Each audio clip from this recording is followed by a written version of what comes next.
हम्म, हम्म, आपके स्वयं के कक्षा के स्टूडेंट्स यदि होमवर्क नहीं करे तो आप पिटाई नहीं करते क्या, डंडा नहीं मारते उनको?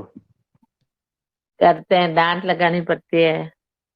हाँ, यही पिटाई तो सैद्धांतिक दोष आजकल है। गवर्नमेंट करने नहीं देती है। नहीं, कहने का मतलब है तो यहाँ भी हम पिटाई थोड़ी करते हैं, हम तो गवर्नमेंट के सब नियम मानते हैं। हम पिटाई तो करते ही नहीं है। हम तो ओके। खिंचाई भी इतनी खास नहीं कर, आपके तो सारे टीचर अच्छे अच्छे हैं। आपके टीचर तो इतनी खिंचाई भी नहीं करते, बहुत प्रेम से बोलते हैं? आगे पीछे हेल्पिंग वर्ब लगाते हैं। सम्मान सूचक शब्दों से आपको मतलब सम्मानित करते हैं। तो यहाँ तो हम बहुत सावधानी बरतते हैं, नियमों का पालन ही करते हैं। तो कम। अच्छा, हमें एक जानकारी चाहिए थी, जिज्ञासा थी हमारी ओके। कि ये जो पढ़ाई आप पढ़ा रहे हैं सबको, ओके। ये भारत में कब से शुरू हुई हुकुम? जहाँ तक वो 1858 से ही शुरू हुई होगी हुकम, मुझे तो इतना पूरा ज्ञान नहीं। अच्छा। हाँ ठीक है हुकुम, ये बात तो सही है कि एक्ट ही जब 1858 में बना तो उससे पहले तो शुरू नहीं हुई होगी। ओके, इतना ही ज्ञान है मुझे तो। हाँ, तो 1858 से यदि मान लीजिए पढ़ाई शुरू हुई है तो ओके। इन 166 वर्षों को हम छोड़ दें और ओके। हमारा जो विक्रम संवत है वो लगभग कितना पुराना है साहब?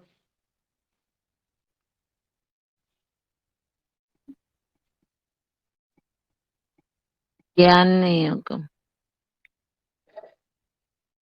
अच्छा भाई, अभी कोई विक्रम संवत बता सकते हैं या कली संवत बता दीजिए। 2081 है। अच्छा, विक्रम संवत 2081 है। और कली संवत जी?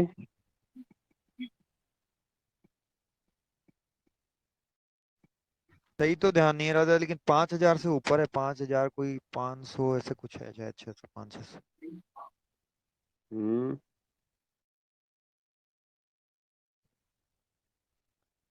हाँ जी, कोई है क्या? पंडित जी कोई है नहीं है यहाँ पर? जी राधे राधे, क्या पूछ रहे हो भैया जी? पाँच कल हजार कौन? एक सौ पच्चीस हाँ जी। ये 5125 राधे राधे महोदय। चलो चलो, ब्राह्मण देव ने कह दिया 5125। चलो, थोड़ी देर की बात है। तो 5025। अब मान लीजिए 5025 माइनस कर दो आप 1858।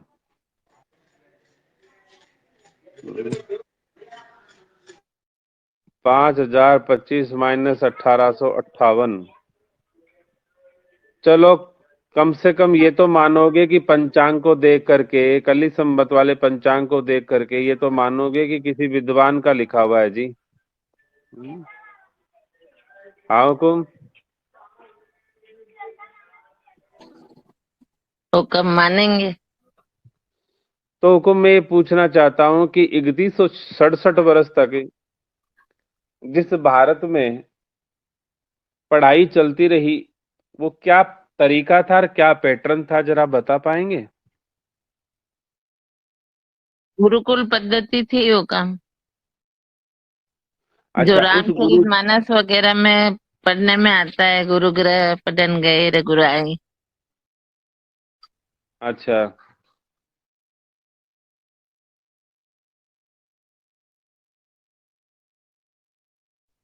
माइक तो बंद हो गया था। आप मानते हैं गुरुकुल पद्धति थी। अच्छा, आपको कुछ भारत के साहित्य के बारे में जानकारी है हुकुम? कितने साहित्य है भारत के, मतलब मूल मुख्य मुख्य जो आप जानते हो?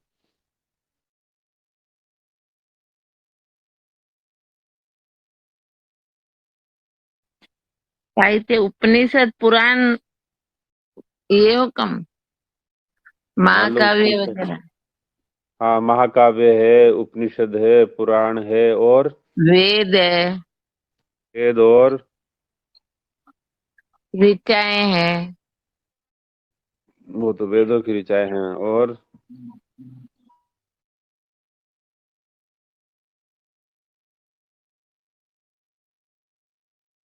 इन्हीं के बारे में पता है। चलो भक्तमाल भी जोड़ लो एक उसमें, श्री रामचरितमानस जोड़ लो, रामायण जी जोड़ लो।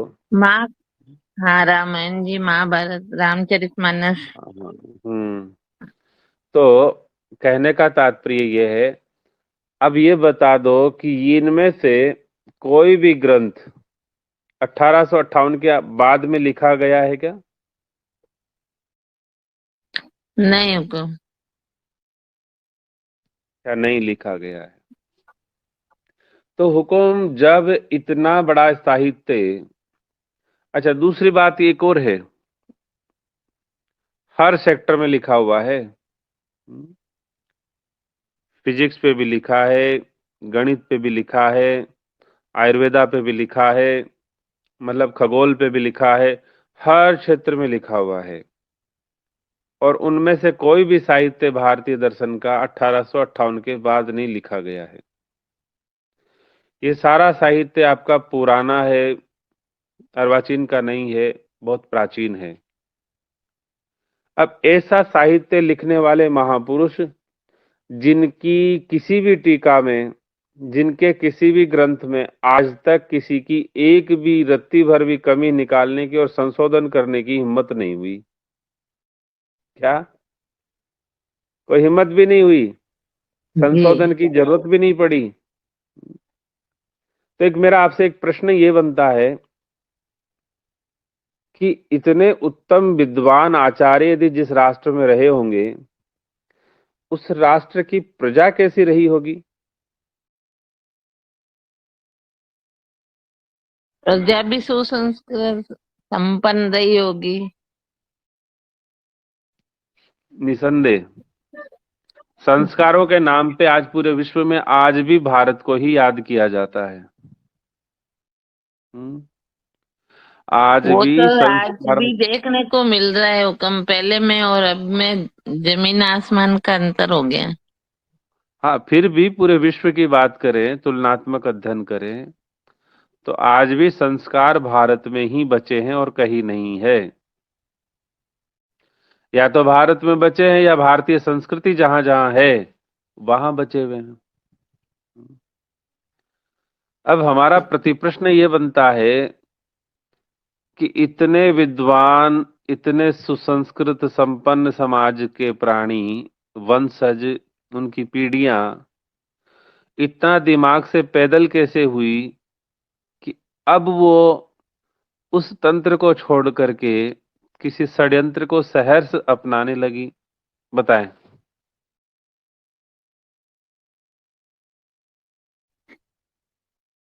वो अंग्रेजों ने हुक्म सबके दिमाग के अंदर ये भर ही दिया था कि बस तो लोग है जो अंग्रेजी जानने के लिए, और उस पहले तो अत्याचार अंग्रेज करते थे और जबरदस्ती पढ़ाते, ये स्कूलें बंद करा दी थी।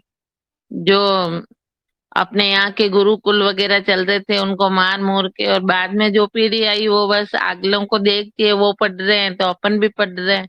बस उसी भेड़ चाल में बस इनका विकास होता रहा, और अपना जो गुरुकुल पद्धति थे उनका नामो निशान ही मिट गया। और सरकार भी इन्हीं को प्रोत्साहन दे रही है, और लोगों के अंदर दिमाग के अंदर बस एक ही बात जम गई कि बस ये पढ़ेंगे तो नौकरी मिलेगी, नौकरी मिलेगी तो हमें जो सुखी रहेंगे। तो कब अच्छा तो ये बताओ, कोई किसी को गुलाम बनाता है, तो जब गुलाम बनाता है तो गुलाम को कोई अच्छी चीज देता है क्या? सेवक की बात नहीं है, गुलाम और सेवक में बहुत फर्क होता है, उल्टे होते हैं दोनों। तो ये बताओ, यदि कोई किसी को गुलाम बनाता है तो कोई अच्छी चीज देता है उनको? कोई अच्छी चीज नहीं देता है हुक्म, वो तो दिमाग से ही हमको गुलाम बना दिया पूरी तरह से। अब हम उस हमारे तो सबके रगों में ही बैठ गया, उस दिमाग से निकालने की कोशिश करते हैं, फिर भी ये जो निकल निकल ही नहीं पा रहे। हम ये कह रहे हैं क्यों नहीं निकल पा रहा है? क्योंकि जैसे आप तो उस प्रोफेशन में हो, आप भी उस गुलामी में, जैसे जलियांवाला बाग कांड हुआ, इतने हमारे क्रांतिवीरों पे गोलियां चली। अरे अंग्रेज इतने थोड़ी थे, हमारे अंग्रेज तो इतने वो थे नहीं उस समय। यदि भारत की उस समय भी जनसंख्या तो करोड़ों में थी, और वो कितने लोग आए थे? हजारों में ही आए थे, मुश्किल से लाखों में भी नहीं थे। तो यदि उनको अपने ही लोगों को मारने वाले कौन थे? आप ही के तो अपने कोई भाई बंधु थे। सभी अपने तो ही होते हैं हुक्म। हाँ, आप ही के अपने कोई भाई बंधुओं ने मारा। तो सबसे बड़ी समस्या क्या है कि उनके उस तंत्र में, षड्यंत्र में जब हम भाग लेते हैं, तो हमारा भी जमीर मर जाता है।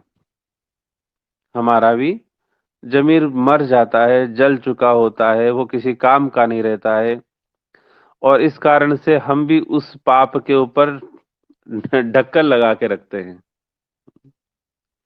आज हम दो पैसे के चक्कर में, लोभ में, या ये कह दो कि आज हम किसी न किसी तरह के दबाव में, दबाव तो नहीं कह सकते, लोभ ही एकमात्र कारण है कि मात्र और मात्र लोभ के कारण से अपने ही संस्कृति और अपनी ही पीढ़ियों को आज इस हाल में लेके आ गए हैं कि अपने ही देश में रहने के लिए वो बहुत ही ज्यादा, मतलब, बेचारे हो गए हैं। इतनी पराधीनता में जीने लगे हैं। हम पक्का वादा और दावा करते हैं, यदि इन अंग्रेजों की शिक्षा नहीं होती तो आज भारत में लव जिहाद नहीं होता, आज भारत में सरतन से जुदा नहीं होता, आज भारत में वक्फ बोर्ड नहीं होता, कोई भी गुलामी की निशानी नहीं होती। आपकी अपनी संस्कृति, अपने संस्कार, अपनी सुव्यवस्थाएं, अपनी संपन्नता। अच्छा, दूसरी बात एक और है। कोई ये कह सकता है, साहब देखो, हमारी वो पढ़ाई पढ़ने से तो क्या होगा, फिर तो हम कटोरा लेके घूमेंगे बाबा जी की तरह। बाबा जियों का भी एक जो मतलब प्रचार किया गया, दुष्प्रचार किया गया कि कटोरा जो लेके चलता है वो बाबा होता है। ये भी आपकी उसी शिक्षा में आप लोग पढ़ाते हैं। जो डोर टू डोर आता है वो बाबा होता है, संत होता है। ये भी पढ़ाई होती है। इस संबंध में भी वीडियो डाला हुआ है एक। हमारा कहने का तात्पर्य ये है कि आप, वास्को डिगामा जब तक भारत नहीं आया था उस समय तक का यहाँ का जीडीपी देखिए। वर्तमान अमेरिका जिस हालात में है, पैसों की दृष्टि में, व्यापार की दृष्टि में, उससे कहीं गुना ज्यादा, उससे कहीं गुना ज्यादा उस भारत की स्थिति थी। वास्को डिगामा तो बहुत लेट आया था, उससे पहले तो मलेच्छों ने बहुत अत्याचार कर चुके थे। हमारा कहने का मतलब है, उस समय का भारत भी इतना संपन्न था। तो हम यही कहना चाह रहे हैं कि उस, जो आपकी दृष्टि में, समाज की दृष्टि में जो पढ़ाई भारत की मूर्खता वाली है ना, कंगाल बनाने वाली, कटोरा छाप वाली उस पढ़ाई से भी भारत इतना संपन्न था। और आज उस भारत की दुर्दशा ऐसी है, जो आप कह रहे हो ना कि नौकरी के चक्कर में कॉलेजों में जाओ, स्कूलों में जाओ, कंपटीशन के हालात तो देखो। और यह अभी 10 साल बाद देखना आप हालात को। वो डिग्री कितना नौकरी दिला देती है, 10 साल बाद और देख लेना। कहने का मतलब ये है, हम उस आग को देख क्यों नहीं पा रहे हैं? आज हम अपने ही बालकों को उस आग में क्यों झोंके जा रहे हैं? क्योंकि हमारी उस पाप मति और पाप कृति के कारण से सोचने और समझने की शक्ति क्षीण हो चुकी है। हमारी वो सोचने और समझने की शक्तियां क्षीण हो चुकी हैं। हमारे ही राष्ट्र के, हमारे ही कई राजा महाराजा राजकुमार हैं और क्रांतिकारी ऐसे रहे जिन्होंने अधर्म को किसी कीमत पर स्वीकार नहीं किया। लेकिन आज हम उन्हीं सरकारों को प्रमोट भी करते हैं, उनसे कोई प्रश्न भी नहीं करते हैं कि भैया आप गोकशी का, मतलब आप गोकशी को बढ़ावा दे रहे हैं, उसके लिए दिन रात ऐसे कत्ल खाने खोल रखे हैं, आप उसको एक्सपोर्ट कर रहे हैं, उस पर टैक्स लगा करके और अपनी आय कर रहे हैं। और ये क्या है हम लोगों के साथ में? एक व्यवस्था थी, जब एक गौ माता के प्रति कोई भी अपराध छोटा मोटा होता था ना, तो आप सोचिए कितनी बड़ी क्रांतियां हो जाती थी। अपनी गर्दन उतार लेते थे, दूसरों की उतार देते थे, कितना बड़ा। लेकिन अब कुछ भी नहीं है।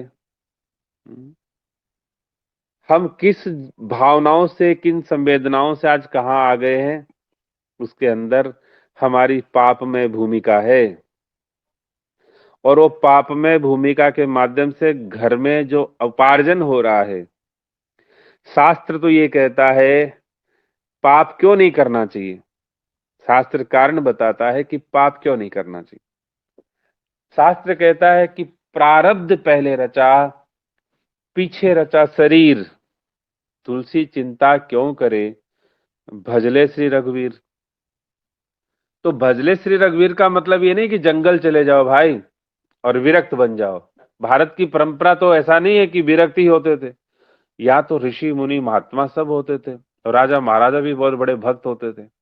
सब भक्त होते थे, सब कम्युनिटी में भक्त होते थे, सारे समाज में भक्त होते थे, और सबको भगवान मिलते थे। लेकिन उस सिद्धांत के आधार पर देखा जाए तो जब आपके प्रारब्ध में जो कुछ लिखा है वो आपको मिलेगा, कोई छीन नहीं सकता। तो ईमान बेच करके, ईमान तो खैर नहीं, ईमान तो गलत है, अपना धर्म बेच करके, अपनी संस्कृति परंपराओं को बेच करके हम कौन सा क्या दोहन करने वाले हैं। हर इंसान परेशान है अपने घर में अनेकों समस्याओं को लेकर के। अभी एक नहीं, अनेक समस्याएं। सबसे बड़ी समस्या तो यह है कि वंश ही खत्म होने जा रहे हैं, अब वंश ही नहीं है। दूसरी समस्या यह है कि वैचारिक वैमनस्यता बहुत पीक पर है। तीसरी समस्या यह है कि जिसके पास है वो व्यवस्थित नहीं कर पा रहा है, और जिसके पास है उसके पास कोई रास्ता, मतलब आर्थिक रूप से जो अनुपात बिगड़ गया है, वंश की जो वृद्धि जो है वो खत्म हो चुकी है, और पितृ जो है इतने परेशान हो चुके हैं कि वो अपनी ही संतति का चेहरा नहीं देखना चाहते हैं। वो अपनी ही संततियों का चेहरा नहीं देखना चाहते। इसलिए इस पापमय वातावरण से अपनी संतानों को बाहर निकालो। मात्र 166 वर्ष का जीवन काल ही जीवन काल नहीं है। आज जिस व्यवस्थाओं से आप ग्रसित हो ना, चाहे वो कोई भी व्यवस्था ले लो, कोई भी व्यवस्था ले लो, वो व्यवस्था आपके ऊपर जिन्होंने अत्याचार किए उन्होंने डेवलप की है, उन्होंने बनाई थी। और आज काले अंग्रेजों की सरकारों ने भी उसमें कोई रद्दोबदल नहीं किया, कोई संशोधन नहीं किया। उस गुलामी की व्यवस्था को as it is carry on कर रहे हैं, उसको वैसे ही आगे बढ़ा रहे हैं, और आप भी बढ़ चढ़ करके उसी में भाग ले रहे हैं। तो कहने का तात्पर्य यह है कि आप लोग समझिए, और हो सके तो वक्त कम है, किसी क्रांति का हिस्सा बनिए। और क्रांति का हिस्सा बनना सौभाग्य की बात होती है। और राजस्थान जैसे क्षेत्र में तो ये तो मतलब जिसको होते हैं रोम रोम पुलकायमान करने वाली बात होती है। पूरे विश्व का सबसे बड़ा वीर रस का केंद्र है राजस्थान, पूरे विश्व का। जो इजराइल आज अपने आप को वीरता में अग्रणी पाता है, उसको भी राजस्थान की देन है। वो भी राजस्थान की वीर रस का लोहा मानता है। और ऐसा नहीं कि पुरुष वर्ग ही हो, यहाँ की माताएं भी ऐसी हैं। इसलिए इस मिट्टी का भी कोई कर्ज होता है हम लोगों पर, इस धरा का, इस राष्ट्र का, धर्म का, संस्कृति का, परंपराओं का। इस जड़ता से बाहर निकल करके आदमी रोटी नहीं खाता, मतलब कमाई में लगा रहता है, और रोटी मतलब खाने का सामर्थ्य इसका खत्म हो जाता है। वो इतना कमाई में रहता है इतना कमाने में लग रहा है। आप कभी जिनके पास धन है उनकी अवस्था को देखो, जिनके पास धन है उनकी दुर्दशा को देखो।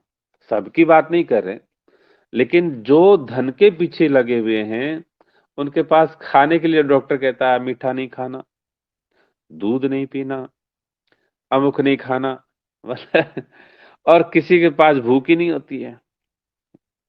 मतलब कितना बड़ा जीवन भर वो खाने के पीछे, मतलब जीवन भर पैसे के पीछे इतना दौड़े कि अब उनको खाने की पहले फुर्सत नहीं थी, अब फुर्सत है तो खाने के लिए सबने मना कर दिया, तो खा नहीं पाते हैं। रिश्ते उनके पास वैसे नहीं बचे रहते हैं, सामाजिक जीवन होता नहीं है, धर्म की समझ नहीं है, अब जीवन का वो प्राप्तव्य उनसे अनेक कोसों दूर है। तो ऐसा जीवन, और वो भी भारतीयों का, वो भी भक्तों का, मतलब हमारा तो कई बार ऐसा बत्ती गुलसी होती है। कैसा समाज है ये, कैसा समाज।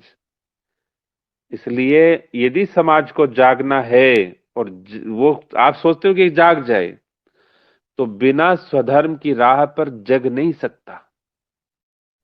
और स्वधर्म की राह आपको परंपरागत रूप से मिलेगी। आपकी कुल देवी देगी, कुलदेव देंगे, आपके अपने पूर्वज देंगे, अंग्रेज नहीं देंगे, कोई कॉलेज और यूनिवर्सिटी नहीं देगी, आपके दादा परदादा देंगे आपको। इसलिए यदि कोई वीर महावीर बचा है धरती पे, तो उठे और उठ करके अपनों को बचाने का संकल्प करे। नहीं तो अभी विश्व का परिदृश्य बहुत तीव्र गति से बदल रहा है। अवसर मिलेगा तो भगवान कभी आपसे भी पूछेंगे, हमसे भी पूछेंगे, सबसे पूछेंगे, भैया क्या किया था तुमने जब अवसर आया था। और ऐसे तो सब सौभाग्य की बात है कि अवसर मिले सेवा का, लेकिन उस सेवा के अवसर में हमने क्या किया था। बोले हमने कांटों की दुकान खोली थी और कांटे बहुत बोए थे, और कांटों में हमने अपनों को भी जला दिया, कट्टम मतलब चुबो दिया उनको। जी राधे राधे। थोड़ी सी चर्चा जिज्ञासा है, हमने भी रख लिया, आज अवसर हमारा था इसलिए रख लिया। बुरा मत मानना, हम भी नहीं मानते आपकी किसी बात का। राधे राधे जी। जी राधे जी राधे। राधे राधे। इसमें एक प्रश्न मेरा ये बनना है भैया कि जब 1858 से ये अंग्रेजों ने अपने ही वहां से इतने सारे लोगों को ला के यहाँ बसा नहीं सकते थे, इसलिए इन्होंने यहीं से अंग्रेजी पढ़ा के नौकरियां दी और ये शिक्षा चलाई थी। लेकिन भैया जब भारत आजाद हुआ था, तब सबसे पहले सामने ये एक समस्या आई थी कि भारत का विकास कहाँ से और कैसे किया जाए। तो उन्होंने कहा कि भारत एक कृषि प्रधान देश है और कृषि पे ही ध्यान दिया गया। तो फिर उस वक्त भी अगर ये गुरुकुल वाली शिक्षा पे भी ध्यान देते तो शायद आज ये नौबत नहीं आती। आप ये बताओ, जी भारत एक कृषि प्रधान देश है, चाइना में पता है आपको कृषि का कितना इन्वॉल्वमेंट है? जी आज भी आज कृषि प्रधान देश है, तो आज 78 वर्ष हो गए लगभग। उस कृषि प्रधान देश को आपने कृषि का योगदान देख लो। कृषि एक जी लाइबिलिटी बन चुका है आज। हमारे जी जीडीपी में कृषि का कंट्रीब्यूशन देखो, और पड़ोसी देश चाइना भी है, उसका कंट्रीब्यूशन देखो। जी आपकी जो पॉलिसीज हैं, कहने का तात्पर्य यह है कि भारत कृषि प्रधान देश नहीं है। हर क्षेत्र में भारत का कोई कृषि के माध्यम से इतना % जीडीपी का टर्नओवर कर सकता है क्या? इतना बड़ा ट्रांजैक्ट कर सकता है क्या? वस्त्र जी कहाँ से जाते थे? वो तो लोग नंगे घूमते थे, अभी तक नंगे घूमते। हम आपको इतने कई देश दे देंगे जहां पर आप जाएंगे तो आपको वस्त्रहीन मिलेंगे सब लोग। वहां पर मात्र जी शक्ति भी भैया वस्त्रहीन मिलेगी, कपड़े नहीं पहनते वो लोग। जी। वो तो मतलब सारा कच्चा माल यहाँ से ले जाके पक्का माल वहां से लाते, तभी तो भारत को गरीब कर दिया। नहीं, कहने का तात्पर्य हमारा ये है कि जो जी पुस्तकें आप पढ़ा रहे हो और जो आपने पढ़ी है, वो पुस्तकें जो लिखी गई है वो षड्यंत्र के तहत लिखी गई है। वो सही नहीं है, यथार्थ नहीं है। आपको भारत का गौरव देखना है तो आप उस अपने पौराणिक ग्रंथों को देखिए, इतिहास को देखिए, और वो सारे तथ्यात्मक सही हैं। जी लेकिन अंग्रेजों के समय हम मानते हैं 1858 से लेकर 1947 तक वो आपको फोर्सली बंदूक की नोक पर मजबूर करते थे कि तुम अंग्रेजी पढ़ो। वो आपको मजबूर करते थे कि हमारी वाली शिक्षा तुम पढ़ो, क्योंकि जी उन्होंने जी उसको डिजाइन किया गुलामी को कैरी ऑन करने के लिए। लेकिन जी आपने आज कौन सी मजबूरी है, आज कौन सी सेंट्रल गवर्नमेंट या स्टेट गवर्नमेंट आपको बंदूक की नोक पे पढ़ाने के लिए मजबूर कर रही है? हम्म? हम जी आपकी मजबूर बात नहीं करें। कर रही है। नहीं। जी लेकिन हाँ जी। पहले जैसे गुरुकुल अब कहीं है ही नहीं तो कहाँ जाए। हे भगवान, आप 3-4 साल से तो यहां बैठे हो। हम आपको कह रहे हैं, आप चाहते हो तो घर में गुरुकुल खोल दें, आप चाहते हो तो जोधपुर में खोल दें, आपके जोधपुर में चल ही रहा है, आप चाहते हो तो जयपुर में है। आप दुनिया के किस कोने में चाहते हो कि गुरुकुल हो, हम वही खोलने को तैयार हैं। और दूसरी बात यह है, देखो एक बहुत बड़ी विडंबना है। आप गुनमित की दादी हैं और गुनमित की माँ हैं, एक माँ भी है जी घर में, दादी भी है, दादा भी हैं। जी और एक बालक है, छोटा सा बालक है, जो सेकंड और फर्स्ट कौन से में पढ़ता है। हमको एक इतना बड़ा आश्चर्य आता है, जो दादी दुनिया को पढ़ाने जाती है, जिसने रिटायरमेंट लेने के बाद भी कॉलेज ज्वाइन कर लिया है, वो अपने एक छोटे से नन्हे से पोते को कुछ तो मतलब स्कूल तो पढ़ने भेजती है, लेकिन फिर उसको कोचिंग भी भेजती है। मतलब स्कूल की उस शिक्षा से पेट नहीं भरता है, फिर बोले तू ट्यूशन भी तो जा अभी। और वो 3-4 साल से यहाँ पे जुड़े हुए हैं। हमारा कहने का मतलब यह है कि हमने भी कहा था ना, जब हम पाप में प्रवृत्त हो जाते हैं, पाप में डूब जाते हैं, पाप का हिस्सा बन जाते हैं, तो हमारी मति कभी भी धर्म की ओर हो नहीं सकती है। तो क्योंकि हमने उसी तंत्र के हिस्से बन गए हैं। जलियांवाला बाग कांड में जिन्होंने गोलियां चलाई, अंग्रेज नहीं थे, हिंदू ही थे वो लोग। उनकी पीढ़ियों को, उनका नस्लों को उनका पाप भोगना पड़ रहा है। हमारा कहने का तात्पर्य जी यह है कि हम आज इतनी बड़ी विडंबना में फंस चुके हैं, हमको कुछ समझ में नहीं आ रहा। रात दिन अपने बालकों का कैसा कैसा दुर्दशा हो रही है, और आप ये कहोगे कि नहीं, तो कुछ कुछ लोग होते हैं, कुछ ही तो होते हैं। तो आप देखो, औसत जाके देखो, करोड़ों की तादाद में है, करोड़ों की तादाद में। और ये जो देखो, विचारवान पुरुष वो होता है जो भविष्य की आहट को पहचान जाता है। और जिसके पास, बेचारे के पास कोई विचार नहीं है, तो घर में लट पड़े तो भी नहीं पहचानता है कि किसने मारा है। इसलिए यदि कोई बुद्धिजीवी है, यदि किसी के प्रति राष्ट्र, किसी के हृदय में राष्ट्र प्रेम है, संस्कृति परंपराओं का प्रेम है, और छोड़ो ना, संस्कृति छोड़ो, परंपरा छोड़ो, राष्ट्र छोड़ो, लेकिन अपनी संतानों से प्रेम है, अपने पीढ़ी से प्रेम है, तो आपको अपनी परंपरा के अलावा कोई विज्ञान नहीं है जो उसको बचा पाएगा। सारे विज्ञान उसको मारने के लिए बने हुए हैं, मारने के लिए। हम किस किस सेक्टर की बात करें, हमने आपको हेल्थ इंडस्ट्री की बात करी है, बहुत अच्छे से समझाया है, बहुत अच्छे से। अभी परसों का ही तो ब्लैक एंड व्हाइट की रिपोर्ट है, परसों का सुधीर चौधरी का 1 घंटे का उसमें जो टेलीकास्ट है, वो कह रहा है कि वहां पर 6 घंटे के अंदर कितना 60 ऑपरेशन हुए हैं, 60 ऑपरेशन हुए हैं, जिसमें वो कह रहा है कि वहां पर फ्री हेल्थ कैंप के नाम से लोगों को बुलाया गया था, और लोगों से सिर्फ इतनी जानकारी मांगी गई कि क्या आपके आधार नंबर है आपके पास अभी, क्या आपके मोबाइल नंबर है अभी।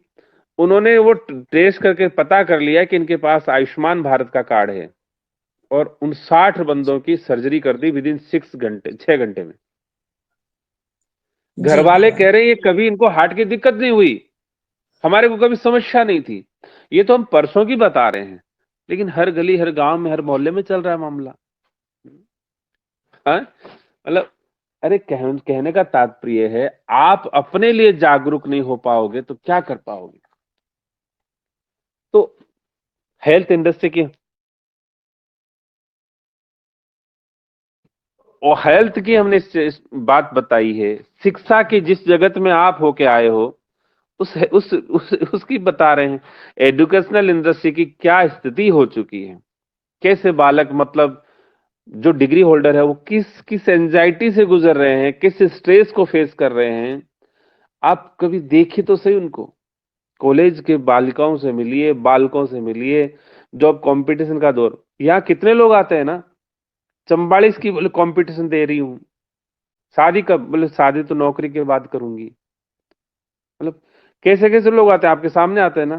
अब जी बस भैया, खत्म होने जा रोज रहा हूँ। के हजारों बच्चे हमारे सामने आते हैं, निकलते हैं, और उनको ये बात कहते भी हैं, लेकिन वही वाली बात है ना, समझ में नहीं आ रहा है। नहीं नहीं, अरे रोज समझ कहते में, हैं नौकरियों के लिए सब हम कह भटक रहे हैं, रहे हैं। अरे उन हम कह रहे हैं उन जी बच्चों की छोड़िए। आप तो एक दादी हैं, आप एक दादी हैं, और दादी हैं, आपने सरकारी नौकरी की है, सरकारी नौकरी करने के बाद अब पेंशनर भी बन गई हैं। तो क्या आपको समझ में आया कि आप अब कॉलेज भी जा रही हैं, आपका पोता इतना छोटा है, तो आपने उनको स्नेह देने के बजाय कोचिंग में पटका, ट्यूशन दिया उसको। एक ही तो बालक है, तीन बड़े लोगों में एक छोटा बालक है, फिर भी उसको ट्यूशन जाना पड़ता है। जी भैया, ये बात कहाँ से पता पड़ी? ट्यूशन नहीं जा रहा है। वो तो ये कहता सिर्फ मैं ट्यूशन स्कूल गया था। जाता है और नहीं, होमवर्क ही करता है और कुछ नहीं करता है। हम जी, ये कह बाकी तो रहे हैं, ये वो घूमकर। कहता है हमारे पास जी में कक्षा में जब आता है कहता है मैं ट्यूशन गया था। जी, अब वो ये तो भाई होमवर्क। नहीं, ऐसा नहीं हो सकता कि बालक, आपने भी एक बार स्वीकार किया था कि वो कुछ चला जाता है कि घर पे पढ़ता नहीं, हमसे नहीं बैठता भैया, तो कल अभी है परसों ही। ना, ये थोड़ा सा यहाँ आने के बाद या अभी ये घटना के बाद थोड़ा सा डिप्रेशन में चला गया, तो हम दोनों के पास ये बैठता ही नहीं था। इसलिए इसको थोड़ा सा ऊपर ही है, जो होमवर्क करता है, बाकी कुछ नहीं, ट्यूशन के नाम पे कुछ नहीं है। बाकी इसको खेलने नहीं, कूदने का पूरा टाइम दिया आप जाता है भैया। जी जी। भेजते हैं ना उसको कहीं, भेजते हैं नहीं, ना। घर में ही है, कहीं नहीं भेजते हैं, घर में ही है। अच्छा, घर में कौन कराता है? घर में ही मतलब अपने ऊपर जो जहाँ अभी रेंट पे किया ना घर। ये पूछना ज- चाह रहे हैं, आप दोनों उनको जी समय नहीं देती हो, दादा देते नहीं है, तो घर में कराता कौन है? अकेला कर लेता है वो? नहीं भैया, हम लेके बैठते हैं, घर में भी करते हैं, पर अभी ये बीच में थोड़ा समझ नहीं पा रहे थे कि हो क्या गया। तभी तो आपके संस्कार वाली क्लास में भी डाला है कि इसके माइंड को क्या हो रहा है, हमारा, या तो हम वो कुछ जहाँ तक अपनी बात समझ रहे बता हैं, नहीं पा रहा था। हम ये जी, स, हम ये समझ रहे हैं आपके घर में कोई रेंटेड हैं, उनके यहाँ ट्यूशन कर ले, उनके उनसे पढ़ लेता है, ये कह रहा है? उनकी मतलब जो है वो मकान मालिक है, वो बच्चों अपने बच्चों को लेके बैठती है, तो इसको भी मतलब एक बच्ची उसकी है और एक ही है, बस दोनों बैठ के होमवर्क करते हैं, बाकी पढ़ाना वढ़ाना ज्यादा हाँ, तो कुछ नहीं। हम यही तो कह रहे हैं।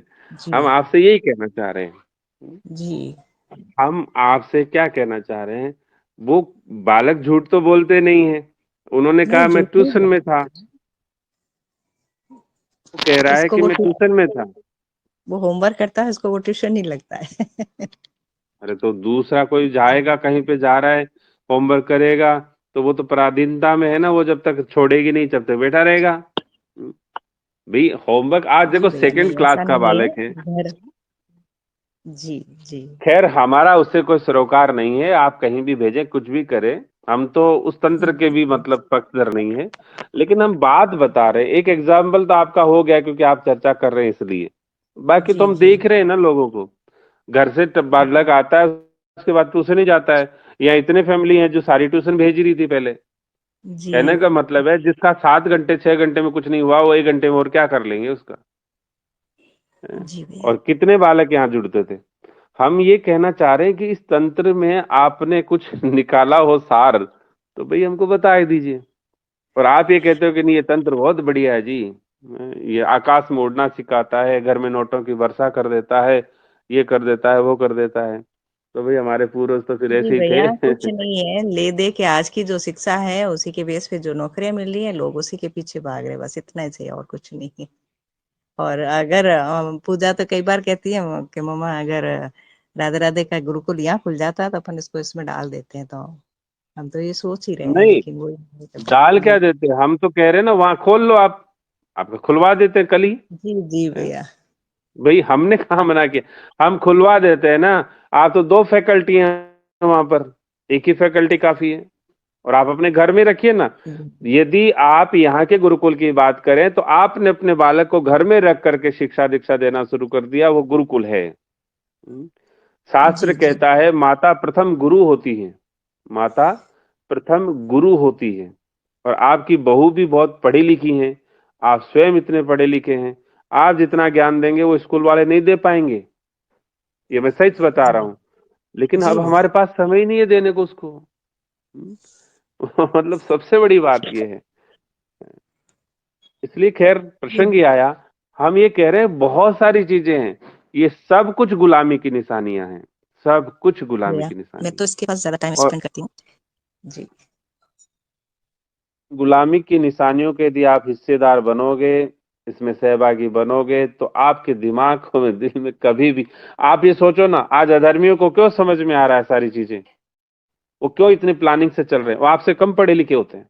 आप जितने पढ़े लिखे, उनमें मेजोरिटी तो लोग अंगूठा छाप होते हैं, लेकिन फिर भी उनको समझ क्यों आ रही है ये सारी बातें हैं, भविष्य की बातें, क्योंकि वो किसी भी षड्यंत्र के हिस्सेदार नहीं है।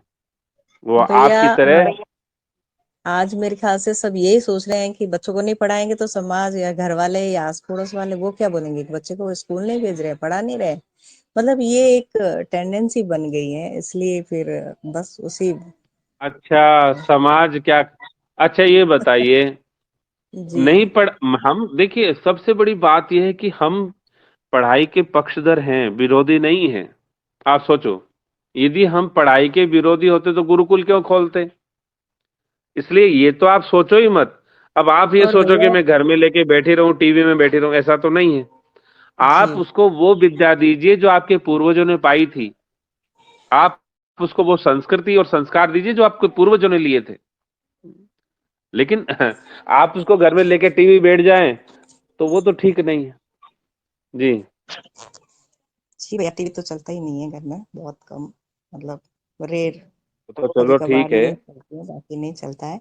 और मैं जो हाँ। देख रही हूँ भैया गांव में भी जो अभी टेंडेंसी बच्चों में है ना, मैंने कहा आप बीए करके भी क्या कर लोगे, ऐसे जैसे पढ़ रहे हो नकल मार के पास हो रहे हो। तो वो एक ही बात कहते हैं, बस बीए हो जाएगी हमारी शादी हो जाएगी, घर वाले जबरदस्ती भेज रहे हैं धक्के मार के। तो पता नहीं तो अब। मैं यही तो कह रहा हूँ, अभी अभी पढ़ाई का स्तर, अभी पढ़ाई का जो गाँव में भी लेवल और भैया। पढ़ाई की, अभी पढ़ाई की लक्ष्य क्या है, नौकरी और छोकरी। बोले हमारी छोरी आ जाए कोई जी किसी की, और नौकरी मिल जाए छोरे को। ये दो उद्देश्य लेकर के आज मतलब बच्चे पढ़ रहे हैं, और इन उद्देश्यों में भी सफल नहीं हो पा रहे हैं। झूठ जी पाखंड भैया। कपट सब और करते हैं। अजी हमारा बच्चा तो अब आईएएस की तैयारी कर रहा है, अब आरएस की तैयारी कर, लगने वाला 2 नंबर से रह गया, मतलब जी लगने भैया वाला था अभी दो अभी नंबर से रह गया। और एक चीज बताऊं, मैं जो महसूस कर रही हूँ वो ये है कि जिनके पेरेंट्स के बिजनेस है उस बिजनेस में भी नहीं जा रहे, और अगर कम पढ़े लिखे और उस बिजनेस में चले गए, अच्छा कमा रहे हैं, फिर भी लोगों को मतलब बेटियां देने में ऐसा रहेगा, अरे तो धंधो करे सा, मतलब पढ़ा लिखा नहीं है। पता नहीं मतलब ये जबकि बिजनेस में अच्छा कमा रहे हैं, ऐसा कुछ नहीं है, फिर भी लड़कियां नहीं मिल रही है। और ये लड़कियां जो कह थोड़ा रहे सा हैं, पढ़ लिख लेती हैं, देखो एमए बीए क्या कर लिया, उनको चाहिए बस आईएएस और आरएएस नहीं, इंजीनियर है, डॉक्टर है, ऐसे चाहिए उनको। तो दोनों तरफ से मेंटेलिटी इस तरह टाइप की हो गई ना। हम उसका कारण अभी बता चुके हैं।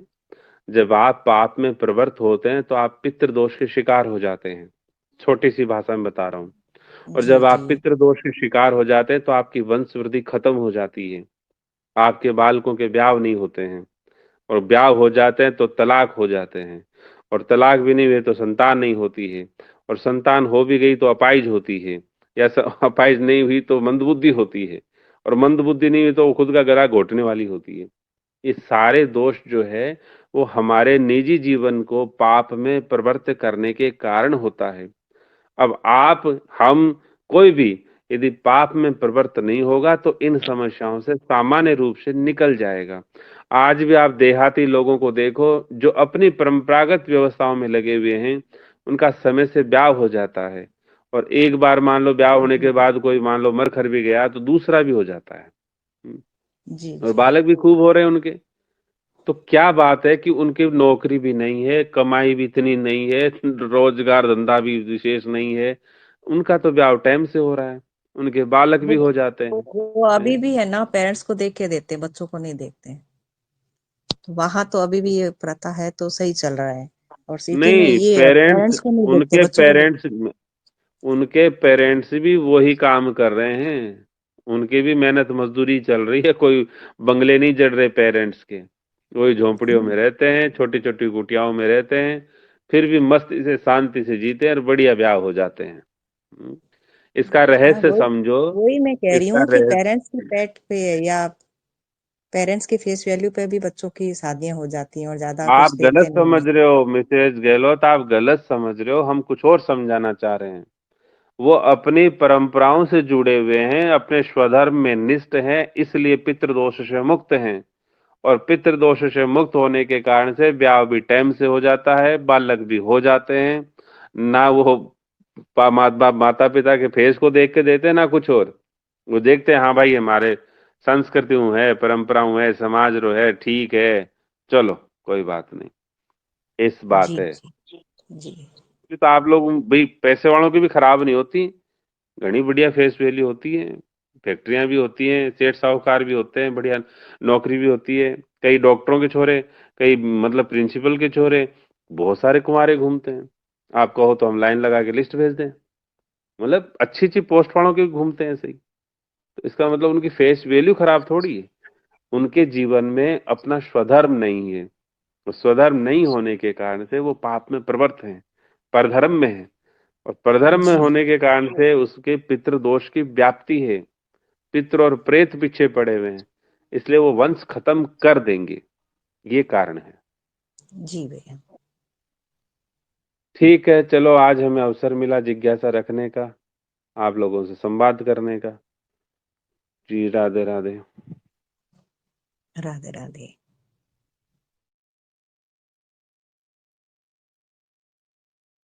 ये समय हो गया, कोई या कोई किसी की कोई विशेष है तो भाई बताए तो जल्दी से विश्राम कराएं। किसी का कोई प्रति प्रश्न है तो जल्दी से रखें। राधे राधे भैया। राधे। जी भैया, हमारा तो प्रति प्रश्न यही है इसमें कि भाई आपने कहा था कि भाई मातृ शक्ति विशेष शक्ति होती है, तो बालकों को संस्कार घर बैठे दे देती है। तो आजकल की मातृ शक्तियों को तो जैसे हमारा ही बता रहे हैं कि भाई हमको तो खुद को ही संस्कार का आता पता नहीं है, तो फिर हम बालकों को क्या शिक्षा देंगे। के लिए तो ठाकुर जी कृपा है ही, पालनहार है ही, तो यहाँ से ले लो फिर दे दो। हैं? मानस ही, आप पढ़े लिखे हो, वर्णमाला का ज्ञान है, अक्षर ज्ञान तो है ही, मानस है, भक्तमाल है, संतों के चरित्र है, अपने पूर्वजों की गाथा है, सब कुछ है, आपके पास क्या नहीं। संस्कार जी किसे कहते हैं? जो आपकी संस्कृति में जो रत हो जाए उसे संस्कार कहते हैं। अब आपकी संस्कृति और परंपरा से आप संबंधित नहीं है, उसमें रत नहीं है, तो संस्कारित थोड़ी कहलाएंगे। जी संस्कृति और परंपराओं को तो आप स्वयं जानते हो, देख रहे हो, बालपन से बड़े हुए हो, लेकिन आपकी उसी में है बुद्धि हो जाए, निकृष्ट बुद्धि, निम्न बुद्धि हो जाए, अरे ये तो घटिया है, ऐसा का मतलब नहीं है बोले। तब तो क्या हो सकता है। जी जी भैया। जी राधे राधे। राधे राधे। देखो अभी हम लोगों को सबको विशेष अवसर मिल रहा है भगवान की कृपा से। ऐसा अवसर बहुत मुश्किल से मिलता है, लेकिन ये अवसर इस समय जो है वो बहुत विशेष है, सबको विशेष करने के लिए। तो अपना अपना सभी योगदान दे सकते हैं, और बड़ा योगदान नहीं तो अपने ही बालक बालिकाओं को बचा के दे, अपने बालक बालिकाओं को नहीं, स्वयं को बचा के दे सकते हैं। भाई यदि हम स्वयं भी बच जाएं तो बहुत बड़ी बात है, ये बात है। जी राधे राधे।